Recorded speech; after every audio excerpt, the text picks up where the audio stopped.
As he mentioned, my name is Tammy Noll. It's a great pleasure to be here today to speak with all of you. I always enjoy, traveling the world, meeting new people, and hearing new perspectives on the problems we face as women leaders and how we can solve them. I'm always eager to keep an open mind and learn something new. In fact, I've learned a lot about startups just last night and today that I have homework to do on.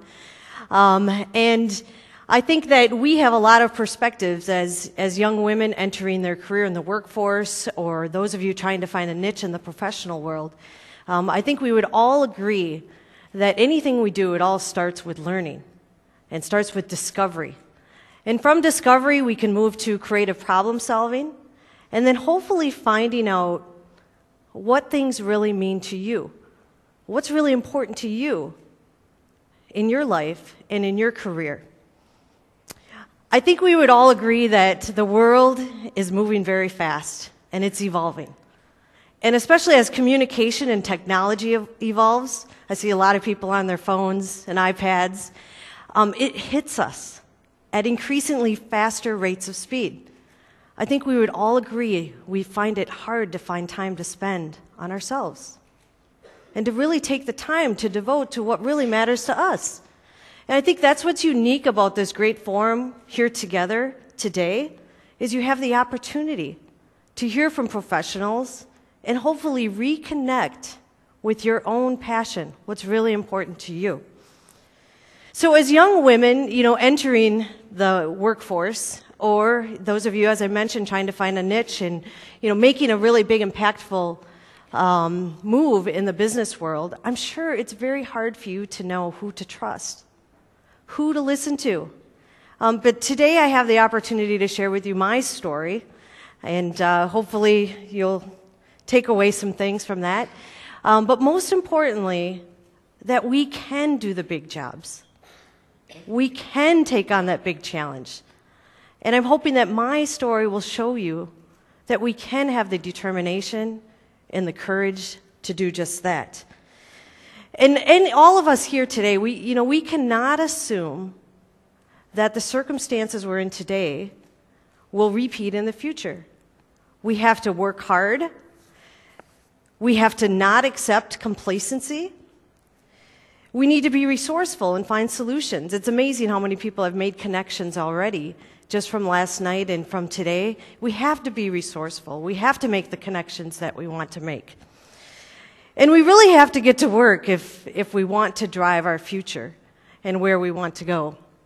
And there's a quote that was already mentioned that I will highlight again. Well, this is my speech title, which I'll talk about in a minute.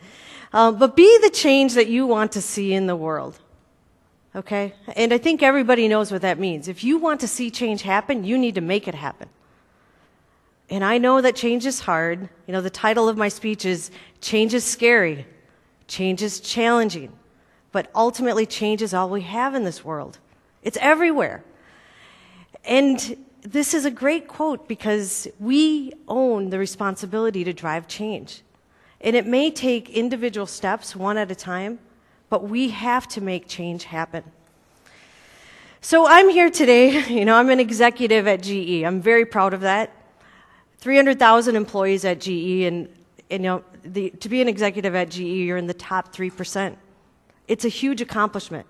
I'm a world traveler. I'm someone that, people would say manages a lot of moving parts. But I will tell you that when I was your age, or much younger than a lot of you in here, I never thought that I would be where I am today. Okay? But something inside me kept pushing me and encouraging me that I could do something with my life, that I could make a difference, that I could drive change. You see, I grew up impoverished. Okay? I'm sure you know people that don't have the latest technology. Maybe some of you have children that complain that they don't have the latest iPhone. Maybe even yourself, you want the latest iPhone or Samsung phone, whatever it might be. And I'm sure that every day you face challenges that say, I'm never going to be able to accomplish this. I'm not as smart as the other person that you're working with. Or this is impossible. I could never possibly get this done. I grew up with no phone, no car. Some of the things that, my friends and neighbors took for granted. But as I mentioned, there was one thing that I had, and that was the belief in myself, and that I could make a difference. And I know that all of you here today, you also have that same belief and that same determination. You wouldn't be here if you didn't feel that way. So I was determined to make something of my life, and that determination really took me places. So I was the first in my family to go to college. My first time ever on an airplane was for a business trip. Could you imagine how nervous I was preparing for that meeting? But let alone I had to get there first on a plane that I've never been on in my life. I've now been to over 40 countries around the world. I spend about 25% of my time traveling around the world. Meeting with customers, I have a big passion about meeting with customers, meeting with clients, really understanding where they need our help. What are their challenges? What are their unmet needs? How can we make a difference? And in healthcare, we can really drive differences and improve people's lives. When I look back, I'm very proud. I've had a very incredible career. Working with different cultures, I've been coming to Finland for 5 years now, once or twice a year. I've learned a lot about the Finnish culture. I love the Finnish culture. I work with a Finn, and I work every day with a whole bunch of Finns. It's great. Learning these different cultures, it's truly one of the gifts in life and really helps you grow as an individual. And now I manage, multi-million-dollar transactions. I will make multi-million-dollar decisions. But at the end of the day, I'm that same person with that persistent dream that I know that I can make a difference, that I can drive change, and that we can improve, in my case, the lives of others with some of the healthcare solutions we're moving forward. When I look at things that we do as business leaders, it's not that difficult. It's really, you can make it as simple as, a wheel of achievement called be, do, have. Real simple, just using really simple words, be, do, have. B is all about the discovery. So I shared with you that, everything starts with an idea. Everything starts with creative inspiration. Everything starts with ideas from your customer. That's the B. Do. That's the creative problem solving I mentioned earlier. How are we going to get this done? What are the resources we need? We learned from the startup company here that, you're looking for your resources. How are we going to get this done? We know what to do. Now we need to execute on that plan. And have is all about, completion. How do we get this project done? And to achieve our goals, we need to do our research. We need to ask questions. And I'll share with you today some examples of work that I have done where I've executed on this. And I'm sure everything you do in life, it all starts with an idea, it comes with a plan, and you reach completion. And throughout the cycle, it's all about learning. And as I mentioned, through that process, change might be scary, change might be challenging, but in the end, change is everything we do, and we need to make it a priority and be confident about driving that forward. So as I think back on my development, from growing up, as I mentioned, maybe a challenged life, to an eager student, to a young professional, to now, hopefully a successful executive for General Electric, I have 2 examples I'd like to walk you through of where I've had to drive change and where I've had to learn about new cultures, new parts of the business, and how I used some of those examples of the be, do, have, the simple be, do, have. So the first example is, there's a lot of startups in the room, I heard. So maybe you can just raise your hand. Who's from a startup company or a company less than 100? Less than 100 employees? Okay. Anybody want to be acquired by GE? Okay, a few people. Okay. So some people may say that, being acquired by GE, again, as, all right, we made it. I'm excited. GE's going to acquire us. That's great. Some may say, oh my goodness, this is intimidating. I'm worried. And, GE, 300,000 employees, okay? And the example I'm going to share with you is a company we decided to acquire in Israel, a company of 100 employees, okay? Big GE, 300,000 employees, company in Israel, 100 employees. And GE, like many, I guess, global companies, runs mostly, at least at this time, from the U.S.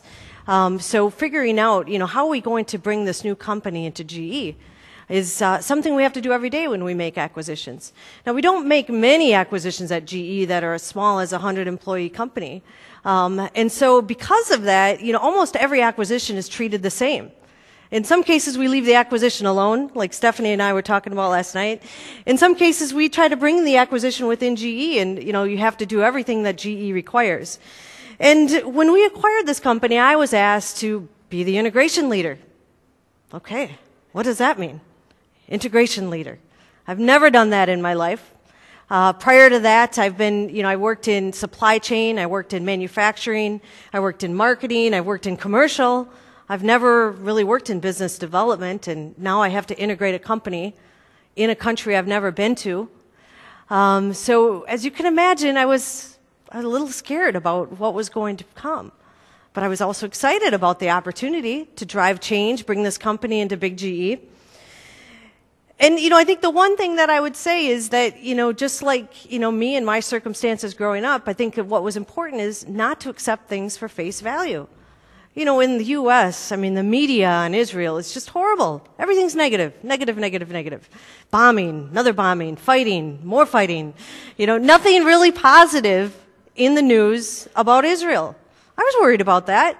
But next thing I knew, I'm on my plane. I'm on the next plane to Israel to meet with the people, meet with this company we decided to acquire, and figure out, okay, how are we going to integrate them into GE? The first thing I learned, which is, I think, everywhere, great people. Great people. The second thing I learned is it was probably the safest place in the world. I think I met someone last night that has been to Israel, and like I mentioned, in the U.S., it's pretty negative what's in the news. Beautiful country, great people, extremely safe. Do not accept things for face value. You have to go deep. You really have to do your research, ask your questions, meet the people. To integrate a company into GE, you have to integrate everything. HR. Okay, I've never been in HR before. I know I've got some HR colleagues here. We had to look at all the contracts every single employee had and review them, determine, are we going to keep them? Are we not going to keep them? Distribution. Do we want two sales channels, GE and the company we're acquiring? You have to make those decisions. Product roadmap and existing products. Which ones are we going to keep? Which ones are we not going to keep? All decisions, almost as if you're running a company, making decisions for every single part of the business. And I will tell you that, yes, some people were very excited to be acquired by GE. But some people were also very scared of the fact to be acquired by GE because of change. Because of change. Definitely the business would have to change. And unfortunately, in a lot of ways, it's slanted towards GE. Because of our size and because of the company we're purchasing being much smaller, in a lot of ways what GE has to offer is better. But if you can think about from an employee's perspective, they don't feel that way. And especially as I learn about the Israeli culture, they're very argumentative. Well, I guess that's maybe negative. Maybe they're, they like to stick to their principles. But definitely, we would spend hours. I remember spending hours debating and talking about the brand. Whose brand was better and more recognized, GE or the small Israeli company? And we spent probably over 4 hours just talking about what was going to be our brand going forward. And I liked it. I liked that they were fighting for what they believed in. They weren't just going to give up, and that they were going to, do everything they could to be part of the solution and not just GE deciding for them. Throughout that process, whenever you do an integration, you also have to hit the financials. And in some cases, we're very good at that at GE. But in some cases, because of everything coming that startup's way, you can shut the business down immediately. And there was a lot to be learned there. So, I think what I think about when I look at that example is that, some of the challenges, that I faced growing up and early in my career about change. Change is scary. Change is challenging. It was everywhere with this integration leader role. The second example I'd like to share with you is an example about Africa, Indonesia, Thailand, Russia. As was mentioned in the introduction, I have done work in a lot of those countries. About 5 years ago, I was asked to run our global value business. Okay, so as mentioned, I run our anesthesia business. So for those of you, I don't know if you've ever had surgery before, but for anybody that's ever had surgery before, one of the things that happens when you go into the operating room is you're put to sleep by an anesthesia machine. Okay, that's what we do. That's what I do. Every 3 seconds, someone's life is being supported by one of my products. That's how big our business is. It's a huge responsibility. Thank you. It's a huge responsibility. And, I have a lot of experience in understanding what countries like Finland need, countries like US needs, Australia. Because I had worked on the premium side, right? And I've been into hospitals on the premium side, but never had spent time on the value side, right? And what some of those countries need. And sometimes, and maybe even companies you're in, right? We'll just say, okay, well, let's just take our premium product and take 3 or 4 things off it. It never works. It never works. You really have to understand for any market you're going to enter, what are the unique needs of that customer? What do they need? What are their unmet needs? And we needed to do that exactly for the value business. And we need to figure out how to solve the problems that they face.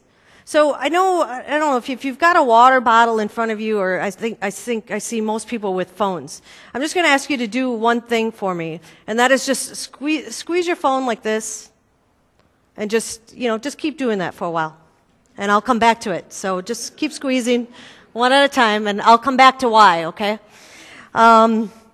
So, like the Israeli experience, and I spent 50% of my time in Israel for 2 years, by the way, really getting to know the people, really integrating the company within GE. And in this role, I had to do the same thing. I had to go to Africa. I had to go to Indonesia. I had to go to India. I had to go to Russia. I had to go to all these countries that were going to be interested in a value product before we'd start the product development, right? We needed to know what these customers needed. Just like you, I'm sure these startup companies, I hear you're going out and you're trying to meet with customers. We talked about some examples last night. You have to get some ideas. You have to get some inspiration. You have to take it a step further. You have to go back and iterate one after another. And we did that here. And I'd like to share the story about one of my trips to Africa and what I learned as I'm working on trying to develop this new value anesthesia machine, for a country that's probably very different from Finland or from the United States. So the first country I went to was Uganda, okay? One of the things I learned in Uganda, 40 million people, 40 million live in Uganda. Guess how many anesthesiologists in Uganda? 20. 20, okay? Finland, 5.5 million people. Guess how many anesthesiologists? 1,100. Wow. 40 million people, 20 anesthesiologists. So what does that tell me as I'm working on product development? The people that are working on these machines are nurses, general physicians, They're not experts in anesthesia. So we needed to make sure that whatever product we developed would be easy to use, that they could deliver a life-saving experience to these individuals. You know, most people that go in for surgery go in healthy, right? We want them to come out healthy. And so we needed to make sure that whatever we developed, that it was easy to use. 20 anesthesiologists out of 40 million people. A very important thing. Second country I went to was in Kenya. Okay, I went to Pumwani Hospital. Okay, it's the #1 baby delivering hospital, maternal hospital in Africa.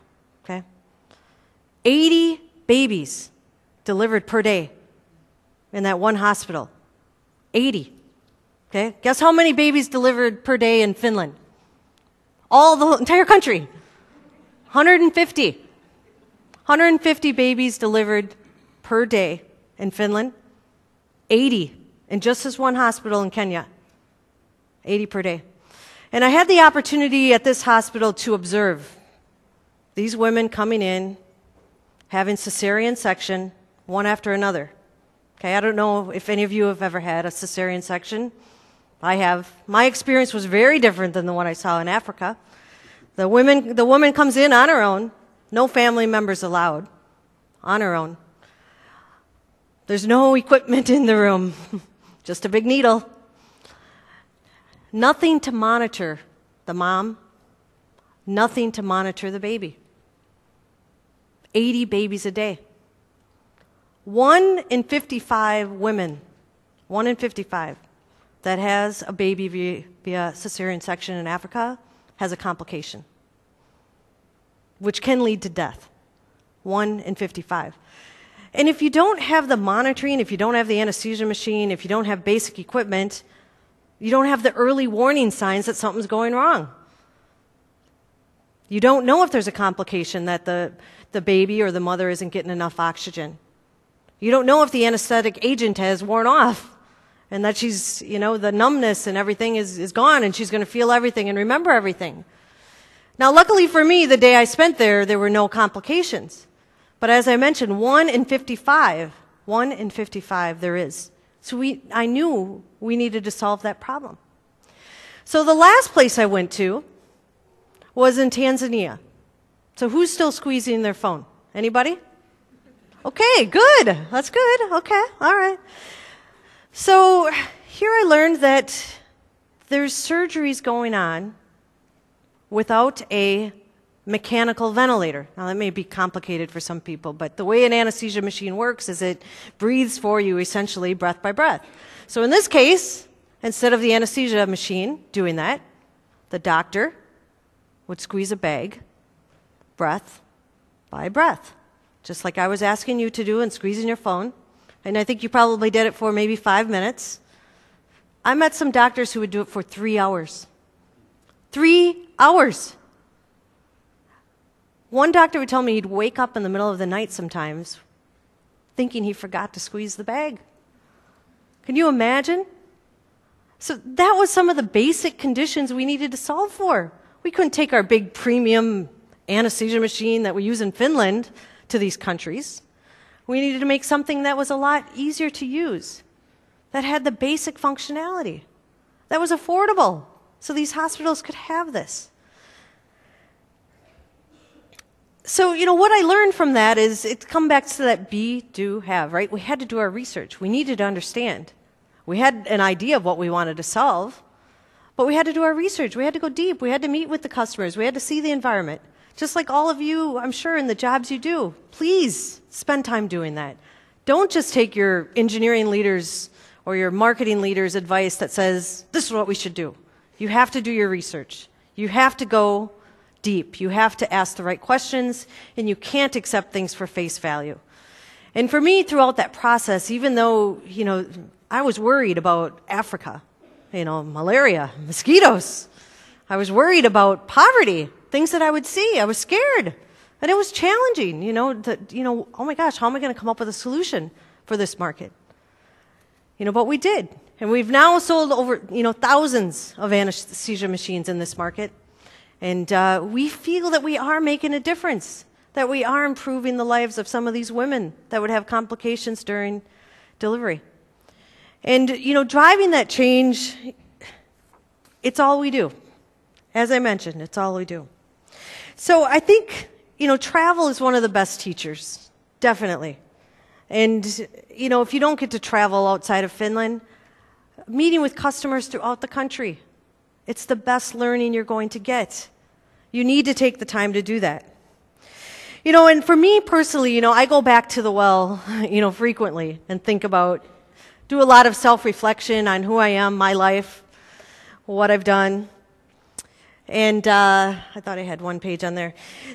Some of you may know, especially being here in Europe, the British filmmaker Michael Apted, who created the documentary, the BBC, called 7 Up. Anybody heard of that?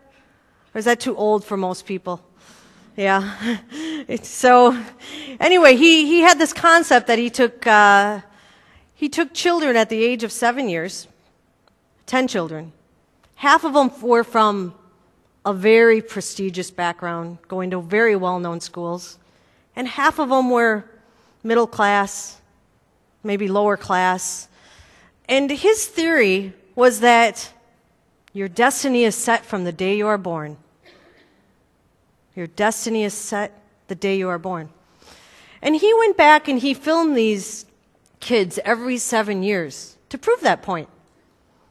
And, luckily he was proven wrong, and I'm also standing here to prove him wrong, that where you are now does not define your future. You have the opportunity to make a difference. I find what he's done fascinating, certainly. But I'll tell you that, for me as growing up the way I did to where I am today, any of us can make a difference. Any of us can do anything. I'm that same person today, and I think a lot of people at GE would tell you, I'm not trying to be the GE leader. And trust me, it's hard every day. Everybody's trying to make me be something that I'm not. I'm trying to be who I want to be and the leader that I want to be. That same person who got on that first plane, I want to be that same person. I will tell you, though, that I'm not unique, but I am determined.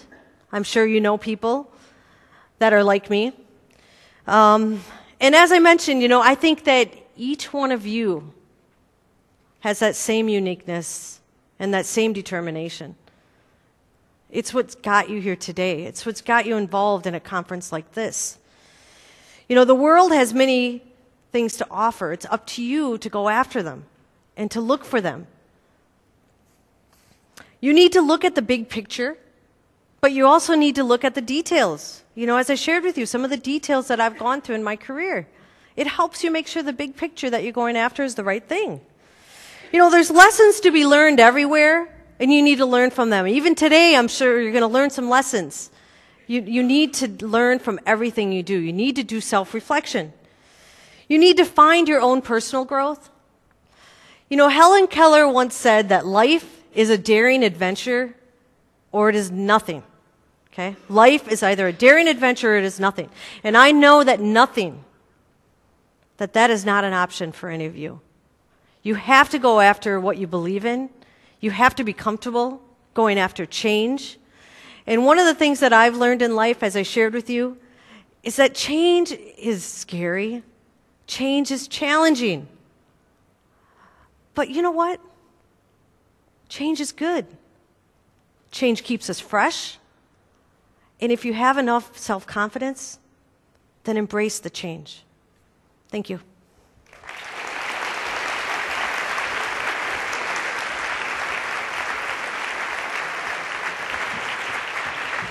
Super. Thank you for a wonderful, wonderful speech. Thank you so very much for that. We'd have time for one question. Would you be willing to take one? Do I get to throw this thing? Or is it going to be somebody from way back? Embrace the change. Be brave. Ask a question. Anybody out there? We have... Over here. Am I seeing... Yes, I'm sorry. Yes, please tell us who you are and your question, please. Thank you. Hi, I'm Adalgisa, and thank you for the presentation. I really liked when you talked about like really getting deep in the place where you want to do a product for, like for the culture, and try to understand the needs of the people. What I would like to know is GE, does GE have how does GE do it? So you make sure that you're not only scratching the surface, but you're really understanding what people need when you are developing a product for them. Yes. Okay. Yeah. Thank you for the question. Can I put a little twist on that? And so it was very interesting. All your examples on, the Israeli example, the Kenya example, what you do as a GE executive. A little ripple on that is your identity as a female executive. Has that also, changed the way you would have approached these issues? Yes. Okay. I will answer both. I would say that what I would encourage you to do, especially as young women, if you're doing your research, one of the things we've done at GE is you have to get answers multiple ways. I mentioned observational research. Any of you developing new products, you have to go and observe your customers using them. Because your customer is not always going to tell you, I need this, I need that, I need that. They don't know. They're used to what they're using. Observational research is one thing we do. Second thing we do is we do ask the customers. We do ask them what they need. And it's not just that one trip, multiple. Local teams, we have local teams in every single country around the world, including the global team coming as well. We also do a lot of market research. Don't underestimate market research, both qualitative and quantitative. Those are usually done over the phone, over the web, sometimes face-to-face. We also have clinical advisory boards. If you don't have an advisory board for your company, I recommend you get one. So you have to have multiple approaches. You're right. Otherwise, you will just scratch the surface, and in the end, you'll develop the wrong product. And product development is way too expensive to do that. You can't do that. So you have to have multiple ways to get your information. And to answer your question as far as being a female leader, female executive, I'm not sure if being the female made the difference. I think that being the leader you want to be is what I would encourage you to do. With all your attributes. Yeah. Yes, absolutely. And I think that's what can help make the difference. But still, it's an amazing piece of work you've done mentoring all those women back in Wisconsin. An interesting piece of data that you also reported in your homework today for us. Thank you.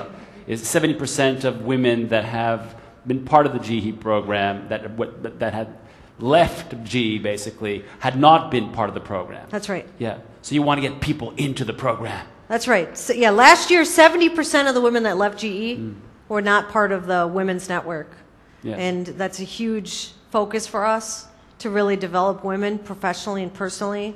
And the stat you gave earlier of the 7 points up, 26%, that's executives. 26% of the executives are female. Yep. Let's give her a big hand for that. Thank you so much. Thank you. And Tammy, here are your books.